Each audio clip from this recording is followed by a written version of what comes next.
une histoire, donc je ne vais pas forcément dire de laquelle il s'agit. Et raconter, ça ne veut évidemment pas dire le texte. Je ne suis pas comédienne, je suis conteuse. Voilà, donc le texte va être certainement un petit peu modifié, mais enfin la substantifique-moi liée en principe, j'espère. Voilà. Peut-être juste ajouter que ce texte, c'est une histoire vraie. Oui, voilà. Et ça, pour moi, c'est un peu un exercice parce que je n'ai pas l'habitude de raconter des histoires vraies. Voilà. En fait, je raconte des vraies histoires.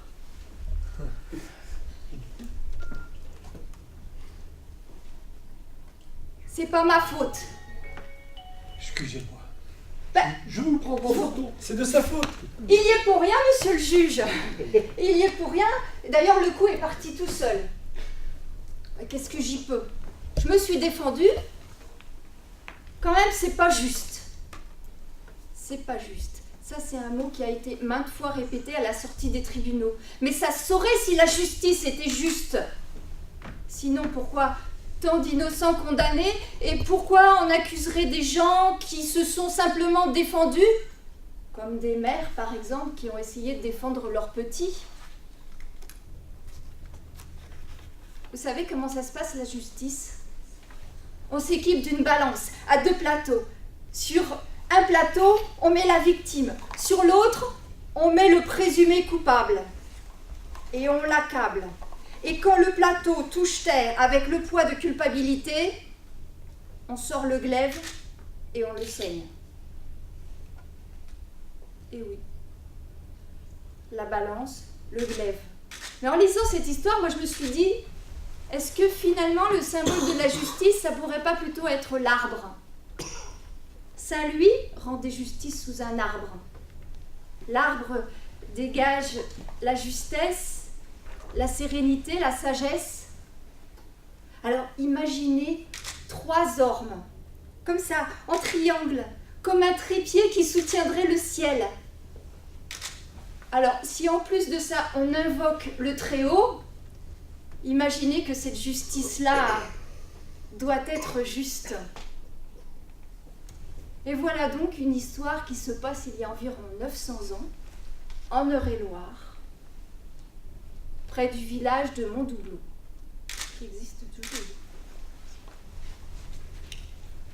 C'est simple. D'un côté, le château, avec son seigneur, Geoffroy, sa femme Isabelle, prête à enfanter pour la 2e fois, et leur fils Hugues, 8 ans.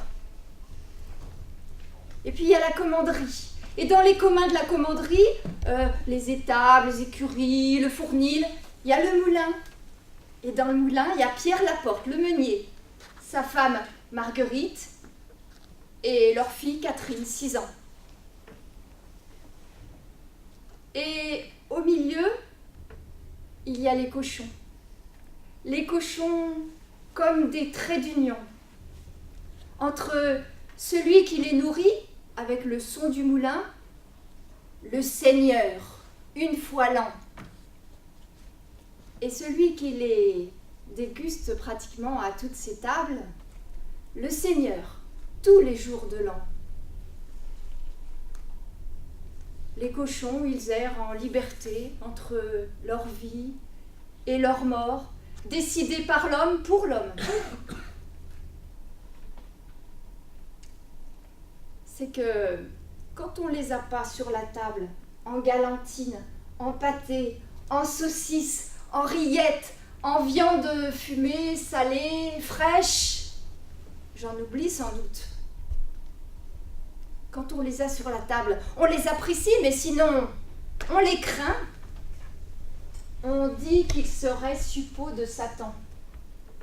Il n'y a qu'à voir leur regard méphistophélique, leur groin luciférien, leur grognement diabolique. Il faut y faire attention. Dans cette région, le prend garde au porc vaut bien le prend garde au loup. C'est ce qu'elle dit, Marguerite, à sa fille Catherine. Parce qu'elle voit bien que la petite, elle aurait bien envie de toucher les petits cochons. Ils sont tellement mignons, là, tout roses, tout doux, et puis leur petit grognement. Maman, ça craint rien quand même. Tu as raison, ma fille. C'est pas des petits qu'il faut craindre quelque chose. C'est vrai qu'un petit loup, un petit lion, un petit dôme, c'est pas dangereux, mais quand ça grandit. Mais c'est des mères dont il faut se méfier. Tu sais, ma fille, si un monstre, parce que moi, par rapport au cochon, je suis un monstre. Si un monstre te prenait dans ses bras pour t'emmener on ne sait où, je deviendrai une dragonne pour te défendre. La petite Catherine, elle sait bien que là, la bonne réponse, c'est « Oui, maman, je vais faire attention » ou « Non, maman, je n'essaierai plus jamais de prendre un petit cochon dans mes bras. » Mais c'est qu'elle en a quand même très envie. Ce jour-là, on l'envoie garder les oies. Il n'y a pas de danger. Ça se passe dans le verger est fermé par une barrière. Elle a 6 ans, elle peut y aller, elle n'a rien à craindre. Elle arrive dans le verger, et là, que voit-elle? Assis sur une branche de pommier, son ami Hugues. Il est là, il chantonne, il la voit arriver. Voici venir ma petite voisine, qu'elle est jolie, qu'elle est jolie. C'est la jolie petite Catherine, ma bonne amie, ma bonne amie. La plus belle commanderie, fille de meunier, c'est une reine en son pays, ma bien-aimée, ma bien-aimée.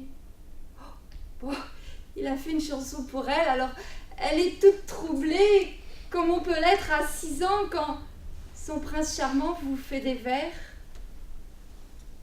Mais du coup, elle s'est avancée et elle a oublié de fermer la barrière. Et justement, il y a une famille porcine qui est passée par là. Et par l'odeur des pommes sûres, alléchées, des petits cochons de l'année sont entrés dans le verger. Oh, regarde! Oh, comme ils sont mignons, si trognons, si chauds!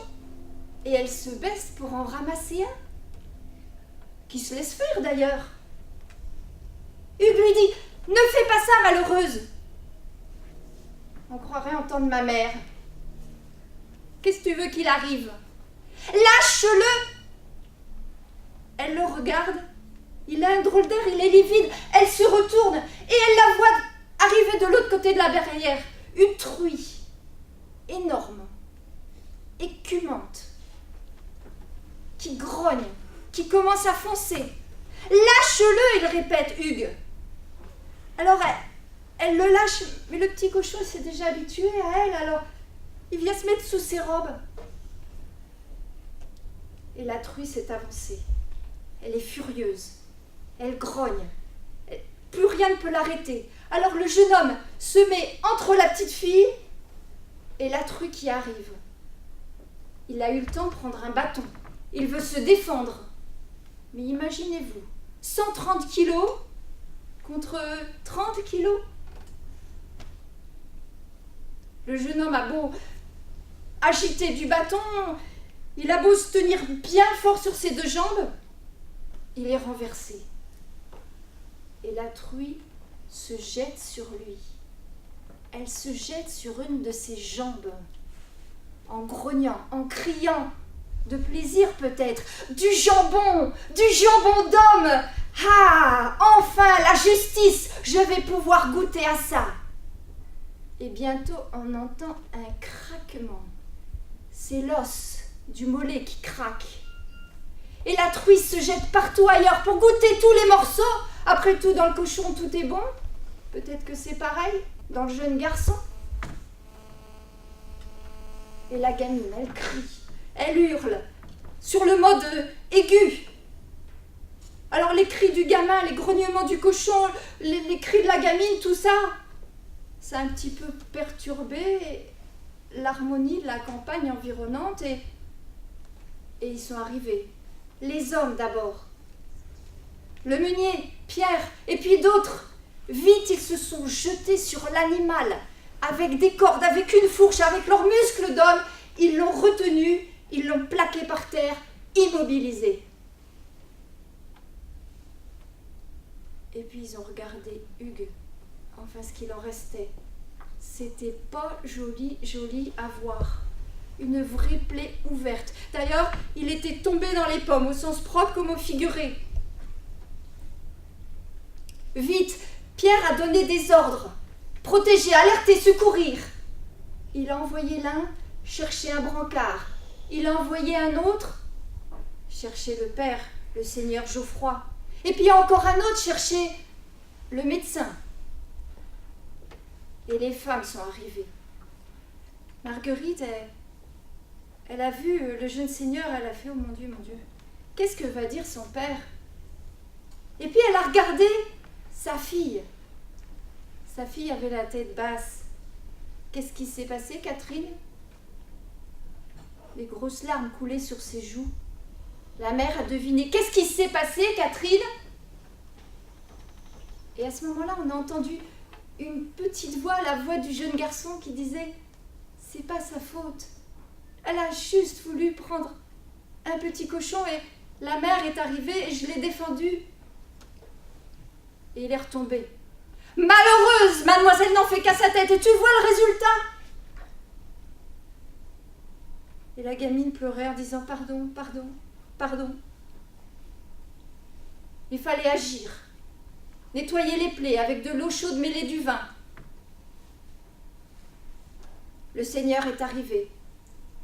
Son fils a encore eu les mots pour lui raconter l'histoire. Geoffroy était fier de son fils. Il avait été courageux. Il avait été chevaleresque. Oui, mais bon, c'est pas tout. Maintenant, il fallait quand même penser à panser les plaies. Il fallait penser à guérir. Alors, branle-bas le combat, on l'a ramené au château.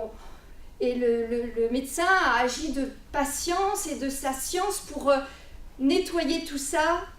Il n'était pas tout à fait sûr de la fracture. Il y avait encore un risque d'infection et dans ce cas-là, c'est gangrène et c'est amputation. Alors il fallait rajouter quand même quelque chose pour donner une chance à la guérison. Il fallait prier. Il fallait promettre des dons à l'église. Ah oui, Dame Isabelle a eu l'idée de proposer une nouvelle robe à Notre-Dame d'Arville. La plus assidue de tous et de toutes en prière, c'était la petite Catherine. Jour et nuit, elle n'a pas arrêté.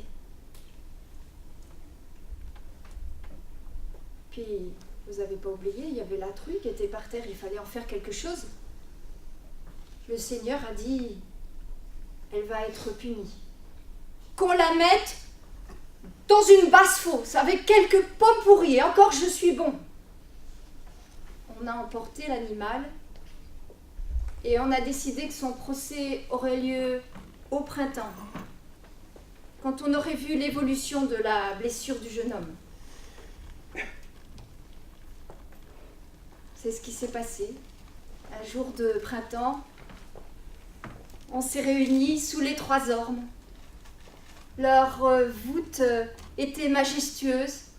On n'a pas lésiné sur les costumes, on n'a pas lésiné sur les meubles, on n'a pas lésiné sur les notables.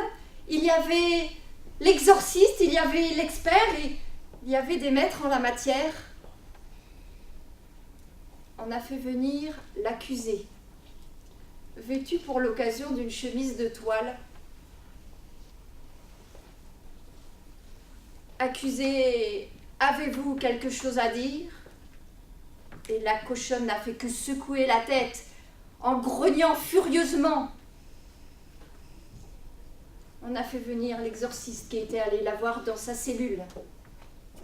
Cette femelle est habitée par le diable, c'est chose sûre. Et ça a été confirmé plusieurs fois. Alors elle a été accusée d'homicide volontaire et d'emprise diabolique. Et ça, vous savez ce que ça vaut, ça? Ça vaut la mort. Oui. Mais comme le Seigneur avait droit de basse et haute justice, eh bien, Il voulait marquer le coup. Quand même, on ne s'attaque pas impunément au fils d'un seigneur.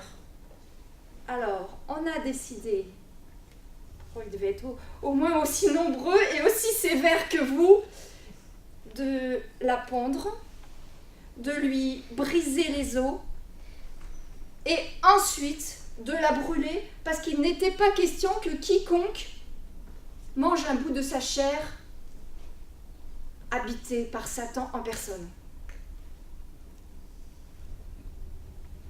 Le jour du supplice, tout le village était là. Tout le village de Fons-Calva, près de la commanderie d'Arville. Ça faisait du monde. Il y avait le jeune seigneur qui tenait pas encore debout, mais il était sur un fauteuil, et à côté de lui, lui tenant la main, la petite Catherine. On a pendu l'animal, on l'a roué de coups, elle a suffoqué. Sans doute, c'était trop court pour le public, friand de ces événements, mais certainement, ça a été trop long pour la supplicier. Est-ce qu'elle a dit, dans un dernier soupir, les mots du poète ? Frères humains qui après nous vivez, n'ayez le cœur contre nous endurci, car si pitié de nous pauvres avez, Dieu en aura de nous merci. Vous nous voyez si attachés au xy, mais d'autres chairs que trop avons nourries, elle est piéça, déchirée et pourrie.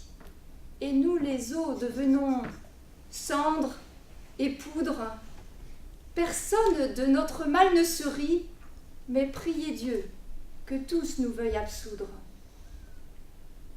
Et la petite Catherine était sans doute une des seules qui, au moment de la mort de la cochonne, était en prière pour faire en sorte que son enfer s'arrête là, sur terre.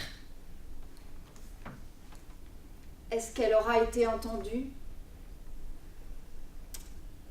En tout cas, les adultes, au printemps, avaient respecté les promesses qu'ils avaient faites à l'automne.